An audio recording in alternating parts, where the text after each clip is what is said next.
obviously I'm going to have to try and narrow it down. I won't be able to speak on every aspect, but I mean there's a number of reasons why I suppose a meeting like this on the family is important. Certainly in the present climate or period, I don't really believe a day goes by where somewhere across the world there isn't another sociological tome written on really is the family changing, the nature of housework, the nature of women's role, etc.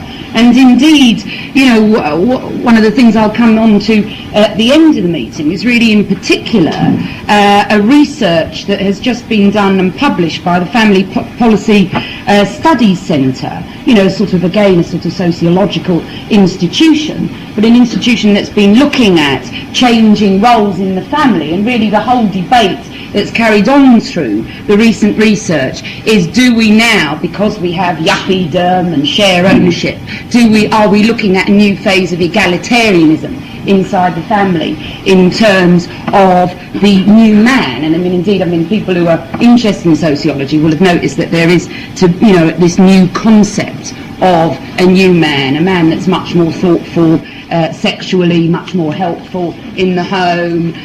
Indeed, a whole magazine, a new magazine called The New Man, is going to be produced in Britain for these nice new generation of caring yuppie fathers. But we'll come to that in to look at really, is there more egalitarianism now in the family than there used to be historically? But really for us, the most important reason for having this meeting is that actually for us, in terms of analysing women's oppression, really the family is the institution in society which really shapes and perpetuates women's subordination. There is no argument really to the fact that the role that women perform in terms of reproduction, and actually quite astounding figures, you do get sort of into your own world when you're active in the SWP, but I just recently saw figures published about 97% of women, I think it's an astounding figure, 97% of women in Britain once over the age of 30 actually have children. There's only 3% of women who don't choose to have children, and the vast majority of women marry. There is no doubt that actually the role that women perform in terms of being mainly the main person responsible for obviously the reproduction and the rearing of children in the home actually shapes a number of other aspects of their lives. It shapes women's career development to their detriment. It by and large structures the kinds of jobs that women will take, because women will primarily be responsible for child rearing, and we don't have full-time nurseries or anything like it. It will, for a large numbers of women, actually be their shape their main expectations about the kind of lives they will lead. It's one of the reasons why women do get paid still only 2/3 on average of what men earn, etc. So there's no question that the family, for us, is absolutely important in terms of explaining really why it is that women's subordination and oppression exists.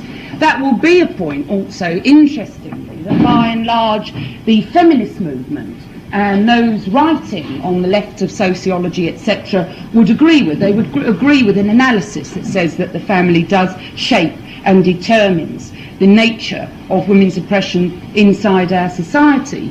However, there will be still a number of arguments, certainly, about, which I'm not going to go into in this meeting, really about the origins of the family. That's been a massive debate and is a meeting all on its own in terms of the arguments we do have with the feminists. But there will be large arguments, that do take place about really the nature of the family once it was established, and particularly the nature of the family today.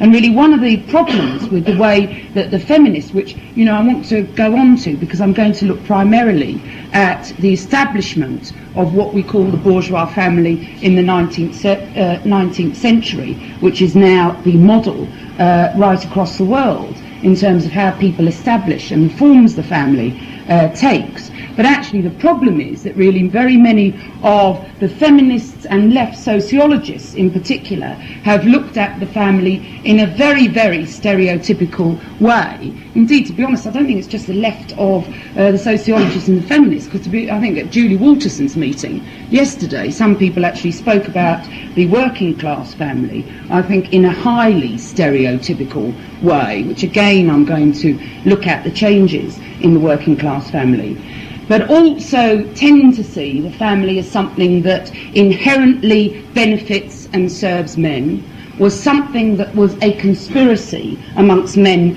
in the 19th century, a conspiracy of working class men with capital to actually form the bourgeois family and subordinate women inside it. They see the family as primarily benefiting men, which I'm going to try and argue against. Also because they have a very stereotypical view of family life generally, much of the feminist work on the family has actually concentrated on the aspect of housework, seeing women still as housewives, and actually the historical period in which large numbers of women were mainly housewives was a very small one in the interwars, and is in no way really a general picture of how the vast majority of working class women have encountered family responsibility. And also they tend to see the family, or certainly do see the family, very much as independent of capitalism. That actually the family itself, because of the nature of patriarchy and male benefit, actually is an institution that acts and is organised independently of capitalism, which obviously we would not agree with. And also I think that really very much of the feminist concentration on the family, and particularly male benefit and the role that women perform in terms of housework, has really been an attempt to really argue that, okay, it may be the case that actually out in the workplace, out in the economy, women have different positions. There is quite clearly that a woman who is a cleaner is not enjoying the same material advantages, etc., or the same benefits from society as a woman who is a lawyer or solicitor or whatever. But actually the concentration on the housework, the role that women perform inside the home, is an attempt to actually say, well, in the outside world they may be different, but actually women across classes always suffer the same oppression inside the home, which again I think is important, an aspect that I want to cover. And much of it can be covered really in looking at the setting up of the of the bourgeois family in the 19th century. And really I think also important for us is that rather than, and to be interesting, I've got a quote really from Heidi Hartman. It's a book that's often quoted by ourselves in terms of the debate with the feminists over patriarchy. It's a book called The Unhappy Marriage of Marxism and Feminism, and she's dead right. Certainly in this tone, there is absolutely no way that Marxism and feminism can really be interconnected. They are very separate. I think she's quite right. They are actually very separate ways of looking at the world. But really the book was produced in order, as Heidi Hartman explains in her introduction, in order to attempt to give a materialist base to the ideas of patriarchy, the ideas of male control and male benefit, and also to argue obviously the cross-class alliance that's needed by women in order to bring about women's liberation. And she really brings up the notion, which goes right through the book in many of the contributions, of really the idea of there being a private and public patriarchy. She argues quite clearly that there are patriarchal values outside in the world, which mean that women get less pay, that women have inferior jobs, etc., but there's also the private patriarchy inside the family, and that really the two are two sides of an equal coin, and that really the role that men, the benefits that men get from the home is a way of establishing patriarchy in order to oppress women outside. And she says that the material base upon which patriarchy rests lies most fundamentally in men's control over women's labour power. But men maintain this control by excluding women from access to some essential productive resources in capitalist society, for example, jobs that pay a living wage, and that by restricting women's sexuality, i.e. she's arguing that really the family is the way in which women are controlled by men in the home in order to control them outside. Monogamous heterosexual marriage is one relatively recent and efficient form that seems to allow men to control both these areas. Controlling women's access to resources and their sexuality in turn allows women to control men to control women's labour power. Now really for us, rather than looking, the problem is that, the patriarchy is seen as running on parallel lines to capitalism and not necessarily integrated into the needs of the mode of production. But for us, really, the analysis that has to be used is there's no doubt that there is an interrelationship between how women experience the family and the oppression that they experience outside in the workplace, but that actually for us, the economic base of society, i.e. the mode of production, is actually what determines the nature of the family and women's experience of oppression. That really, we say that the family is part of the superstructure of society. It's one of the institutions of the superstructure which really preserves and reproduces existing relations of production. I think John Rees, anyone who went to John Rees's meeting yesterday, I think John actually gave an extremely clear and lucid, really, analysis of how it was, even in the English Civil War, that really once the mode of production, there was a change in the mode of production, a revolutionary change in the way that people's everyday material needs were actually served, that actually you also got within that massive revolutionary changes in philosophy, in religion, in sexuality, etc. That actually the family, and I think what we would argue, and what I'm going to try and show, is that really the family and the changes inside the family and the way that the family is organised inside our society directly serves the needs of capitalist production. And it's not the case that really the family can change independent of changes inside at the base of society. And in many ways, I think the best way to illustrate that is by looking at the establishment of the family as we know it, which took place really most quickly, if you like, in the 19th century.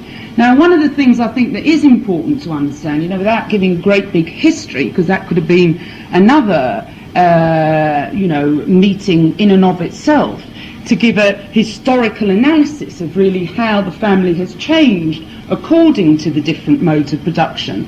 But I think it's worth just looking at it very briefly in order for us to understand that actually through the three major epochs of class society development, really, slavery, feudalism and capitalism, the family and the shape and the form of the family has looked completely different. Indeed, if you look at the first class societies, slave societies, it was the case that actually the family was only allowed in slave-owning families. It was abolished for the vast majority of people who were the slaves, as it was in the deep south of America in this century, etc., etc. Part of slavery is about, part of the economic development of slavery is about smashing the family for the vast majority. The slave family was set up not as a means of fruitful either sexual or emotional relationships or development, but actually as a means of extending financial, economic and land control. There was no idea in slave society about romantic love in the sense that we would understand it. It was very traditionally about the extension of power and ownership, and really marriage was seen like that. Women, even inside slave-owning marriages, had very little status. They often slept in slave quarters. In Roman slave society, women didn't even have their own names. They adopted the names of their father's family. And, you know, that in those societies, the family was part of a particular extension of wealth, etc. When you look at, and the vast majority of slaves didn't have it, when you look at feudal society, again, you know, very much the landed aristocracy, the marriage setup of the landed aristocracy, again, had very little to do with romantic love, was always about really the need to extend control over other areas. People were intermarried because of, or women were married to men because of the dowry or the power that they could bring to a union, rather than because of any kind, again, of notion of romantic love. It tended by and large to be an extended family in order to be able to acquire more and more wealth. The feudal family of the serf indeed was a nuclear family. The fact that really in feudal society actually extended families were discouraged, well, more than discouraged, they were forbidden because of the way that land was drawn up. It was impossible to maintain extended families for the serfs, for those who worked on the land. And the only instances of extended families existing were actually in China and parts of Europe, where the landed aristocracy weren't as powerful as in others, because, you know, they were just afraid that people would get together in large numbers and would probably burn the manor down rather more often than they succeeded with the nuclear setup. Again, even inside the sort of nuclear family that existed for the vast majority of serfs, the family again was very much a productive unit. It was the place in which, you know, wife and children, I mean, you know, the reason for having a wife, actually the choice of a wife, was not the beauty of her face, but very often the sort of size of her muscles, you know, how well she could work on the land and what she could contribute in terms of strong children to work and extract as much as possible from the meagre existence. But actually there, you know, you had the family of the feudal lords, which were built on power, prestige, and the extension of that, often having sexual liaisons well outside of the marriage. And the feudal family itself was a productive unit in which really reproduction and production were central to the survival of the family, not the question of really whether you got on with each other or not. That was, you know, completely irrelevant. And the whole idea of actually people personally liking each other or being compatible is something that actually doesn't develop until the 20th century. What's important, though, about capitalism and really the birth of the family as we know it is that really it's the first time in history, the 19th century, in the 20th century, that the family has been, and we look at this in, you know, I'll look at it a bit in terms of there's still class differences in terms of the way that people experience the family, but really capitalism was the first time that you get a uniform organisation of family across classes, and indeed the model of the bourgeois family, I would argue, was very important in terms of winning things like the family wage. But what's important about capitalism, and again, you know, or really not the beginnings of commodity production, and particularly the introduction of the family, of the factory system in Britain. And I mean, it's been talked about in a number of meetings, and again could almost be a meeting in and of itself, really the experience of the family, the tearing asunder, what Marx described as the tearing asunder of the old feudal family with the introduction of mass commodity production and the factory system. What you really had, and again Julie I think referred to it, you know, quite a bit in her meeting. I mean, anyone who's actually read Engels, you know, his sort of first tome on the conditions of the family he wrote in the 1840s. He was writing about Manchester, you know, page and page of the most horrible descriptions of the way that people lived in, you know, the new factory towns that developed in Britain at that time. What was important, though, in particular, was that for the first time you see really the separation, which is still maintained, of really production and reproduction, the separation of the home and work, the concept really of work as being something that takes place outside of the home, whereas in the feudal family, production had been something that was very integrally linked to the family unit and the actual, the physical building that was the home itself.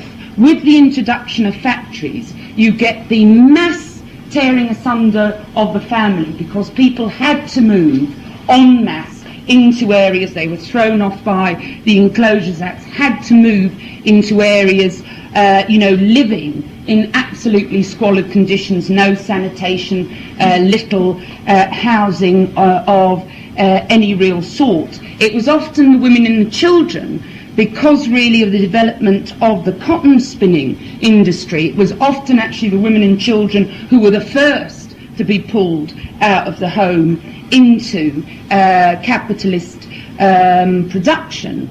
And indeed, really, it was, you need a sort of Vanessa Redgrave, Oscar-winning performance to explain how bloody awful it was, or read Engels's book at the time. But it was actually because of the awful conditions and the awful experience, and really the understanding that this all happened fantastically, quickly. 1 month people would be working in home industry, and then the next they'd be working in Manchester, or the cotton factories in Manchester or Leeds or wherever. And it was this really that led to the deprivation, the extent of deprivation and disruption, which really led Marx to write in the German ideology in 1845 that the family was actually at that time being abolished, because they could see these massive changes, because he could see the deprivation.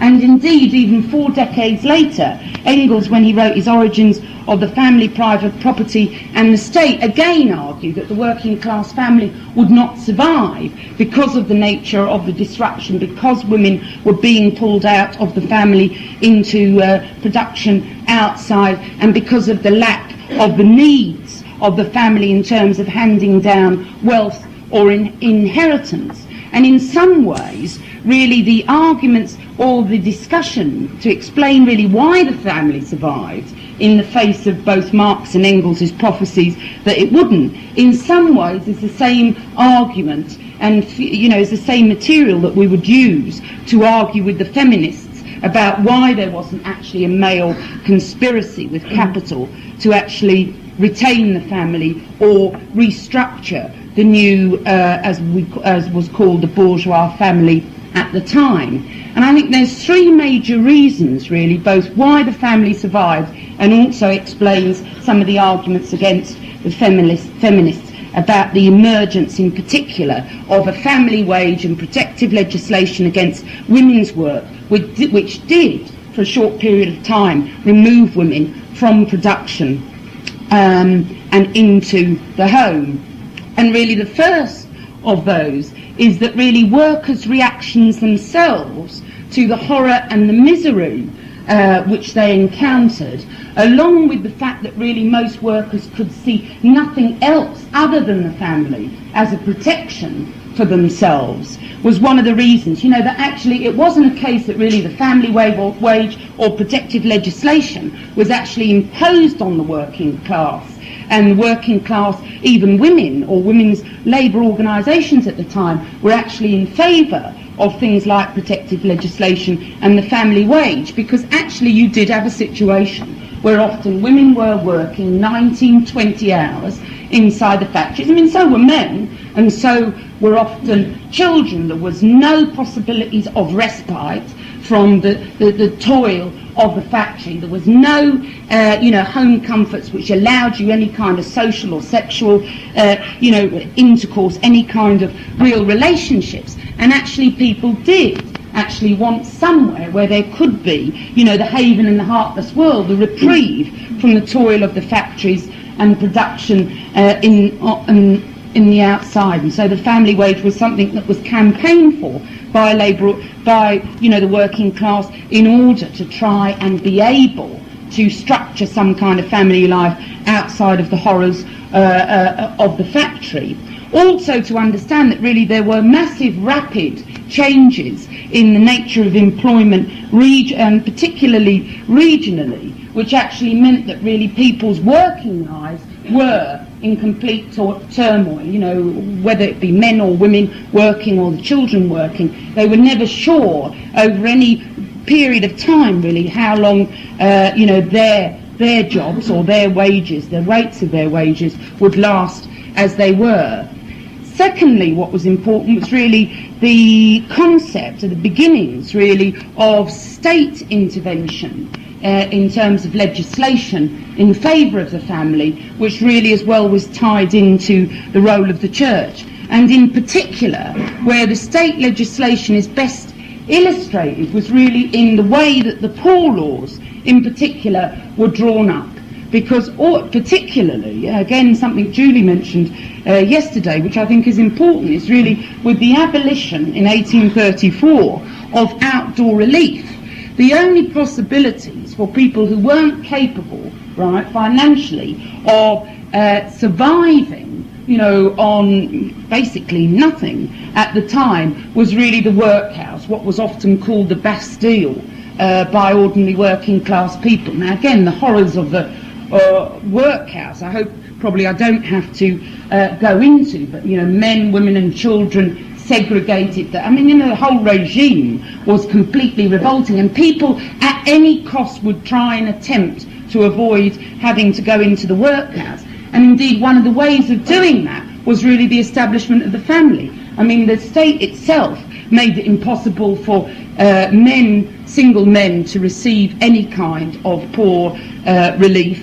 Again, it was very difficult for women who weren't married, and certainly women who had children, to get any kind of relief from the poor law guardians. So you had inherent inside the development of the poor laws the concept of this new kind of family, which would have to rely on itself economically and socially. And indeed interesting that really, again, something that was supported and campaigned for to a large extent by the church. The introduction of formal marriage hadn't really come onto the statute books until the 18th century, but with the poor laws, because of the regulations of the poor laws, people had to be married, and so the church could, get a foothold in the establishment of the norms and philosophies that dominated. Also the fact that you had things like visitors, of poor law visitors,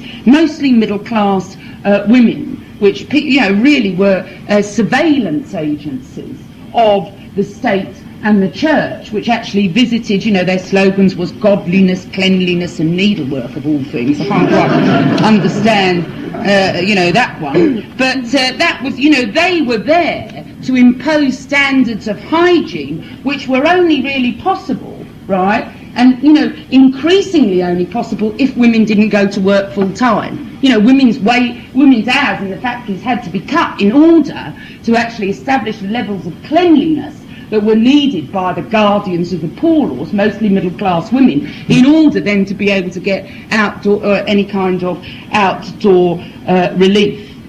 Thirdly, you had I think, which is really fantastically important, the model of the bourgeois family, which was emerging again for the first time. The idea of a woman as passive and a chattel to be, admired and adored, but not to be worked. The model of the bourgeois family was really happy, harmonious, hierarchical and disciplined, and actually the state and the church made no excuse that really this was exactly, the family was supposed to model what the outside world was going to look like. That was going to be happy, harmonious and hierarchical, and the bourgeois family, in the home was a model for the way that the outside world should look.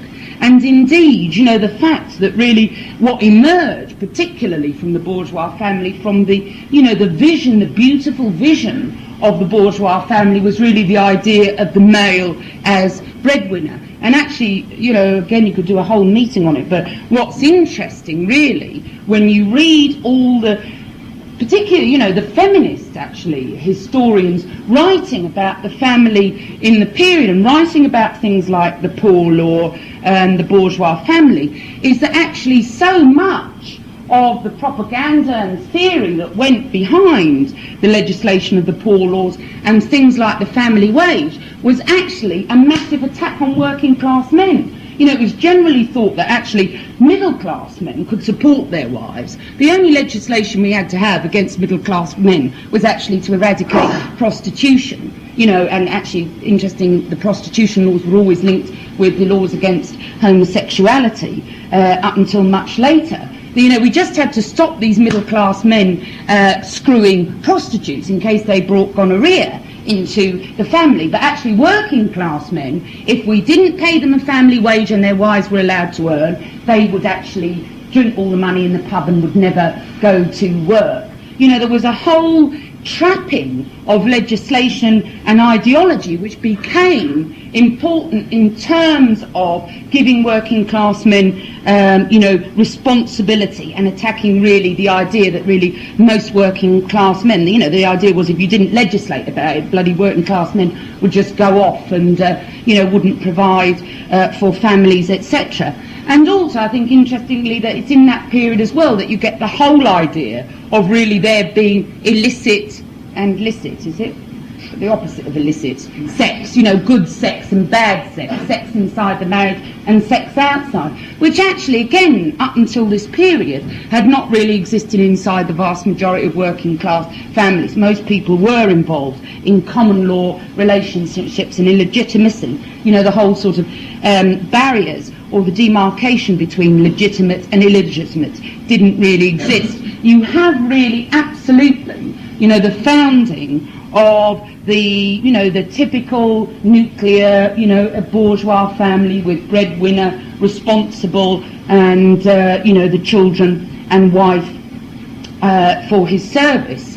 The problem was that really, by and large, and really almost without exclusion, it's quite clear again from reading any of the feminist historical literature that actually the family wage never really existed. Although the feminists make a big campaign about really, you know, the family wage was to exclude women, for the vast majority of working class families the family wage never existed. I mean, indeed, you know, any of the studies about poverty, really starting with Charles Booth in 1889, which if any period of family wage was supposed to operate, it would have certainly had to have started operating by then. Booth actually estimated that 30% of the population in London actually were living in poverty, and so women were having to go out to work. You know, the rest of them were only living, you know, only not living in poverty because women did actually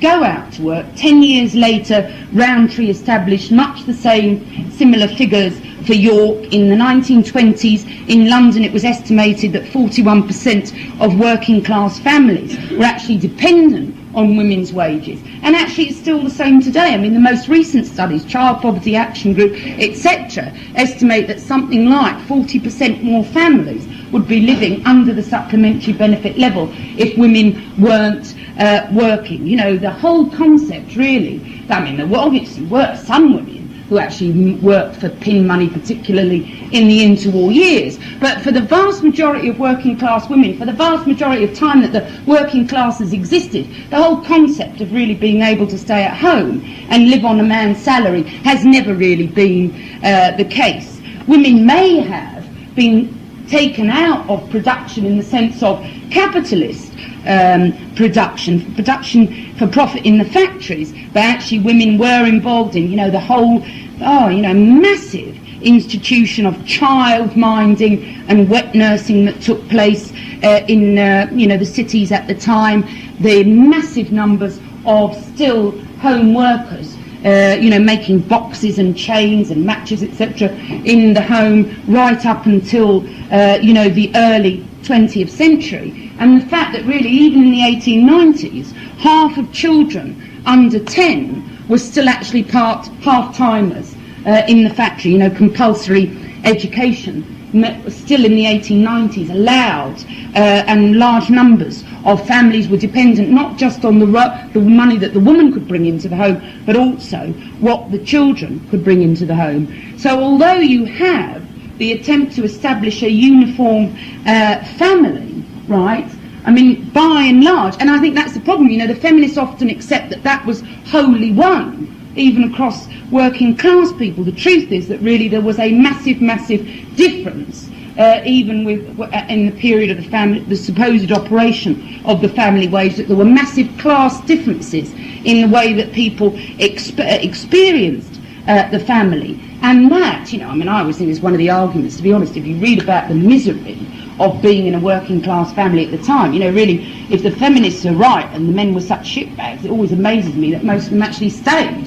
Why the hell they didn't just run off and leave the rotten families living in awful conditions, I don't know. But actually, it was never the experience that the vast majority of men actually benefited in any real way from even the establishment of the family, but sought to protect conditions against the excesses of capitalism at the time. Now, I know I'm running short, but just, I think, to bring it a bit to today and what the situation is today. I think the first thing we have to say is that really the family is still with us, in that form that was set up in the 19th century. It's true that, 1 in 3 marriages end in divorce, and that rate is 3 times higher in America. It's actually true, but actually, again, the figures on cohabitation actually surprised me when I read them, because they were so, small. You really are a novelty if you're over 30, no children, and you're a woman and you're cohabitating. There's only one other woman in the whole of the world looking at the statistic who basically does that. Most people actually cohabit in order. I remember Elsie Tanner when it was first brought into Coronation Street, when she was going to go and live with Len Fairclough, trial marriage. That's actually the way most people do still see cohabitation. Even after divorce, people still, constantly remarrying in a search for Mr. Wonderful. He doesn't exist.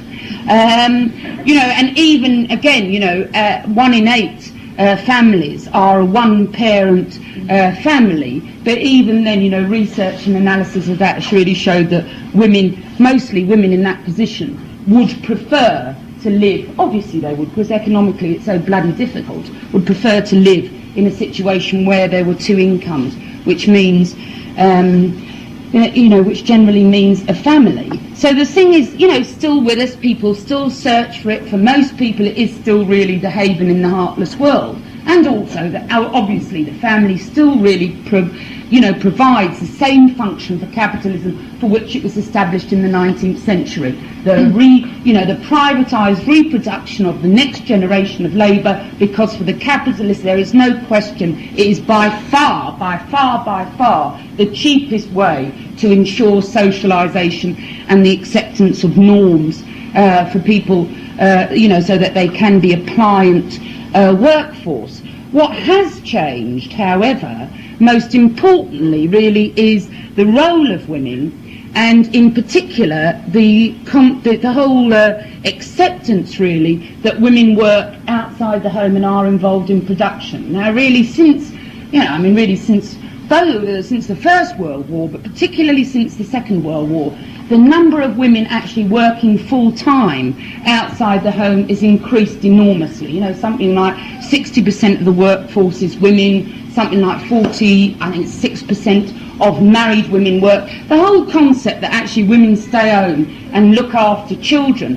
even the number of years, since the 50s to now, the number of years that women spend, rearing small children after birth till they go to school, is always, by women, narrowed down as much as possible. To be honest, constantly, if you look at the research that is being done, what is clearly shown is that where women can both limit the number of children, and there's no question, there's been, jump at contraceptives, they're wonderful, one of the best things that's ever happened to women, to be able to control your own fertility. Women grabbed it like mad, and women always do seek to control and limit not just the children, I don't believe, but actually, the spectre and the percentage of their life that is actually taken up with child rearing. Women always seek to minimise that, and that's what history shows.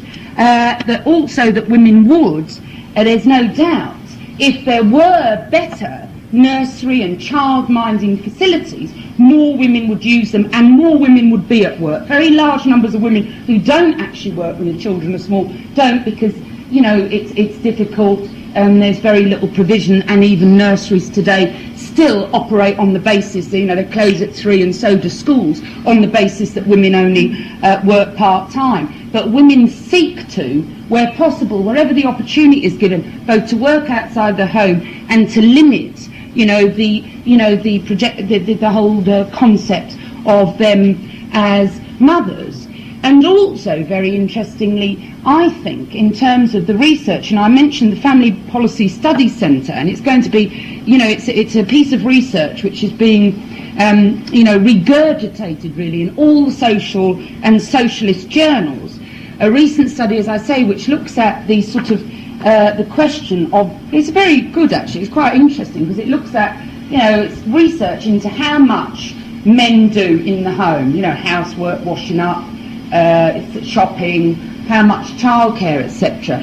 And overall, you see, when all the figures are brought together, they look absolutely astounding, because it's still the fact that 83% of men are solely responsible for household maintenance and DIY, and that, like 67% of women are solely responsible for housework, and a similar figure for childminding. But actually, when the figures are then broken down into whether the woman works, I mean, the gap is absolutely enormous.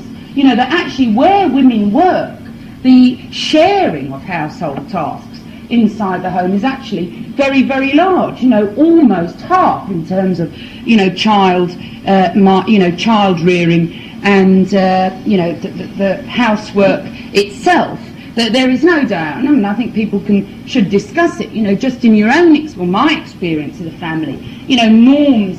My mum wouldn't see my dad push a pushchair. I mean, she wouldn't let him carry a shopping bag down from North End Road. I mean, she thought it was terribly effeminate, and he looked like a bit soft and wet. Now, actually, many of those, and again, men pushing pushchairs, actually, when I was a child, was a concept that was, he had to be a bit soft or a pansy or something, in order to do that. Real men didn't do it. Now, actually, those things are very much more accepted. However, that's not to say, that really, and I think that's, I can perhaps sum up on the point. It isn't actually the case that, it means that the family is in any way a much happier or better place. I mean, there's no doubt, you look at the level of violence, you look at the level of unhappiness shown through the divorce statistics.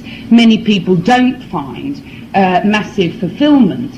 However, I think it is important that when people talk really, is it the case that working class men benefit from women's oppression and women's role inside the home? It is the case, actually, I think, that actually working class men's attitudes towards the family and role within the family has changed very much, not as on the basis of them, not just a sort of evolutionary change, but changes according to the role that women perform. When women go out to work, there is the, the whole family undergoes a complete shift in terms of the general stereotypical, roles, and that really the whole idea that women are alone in sharing the double burden of the family, particularly in working class homes, is not something that's really borne out by the statistics.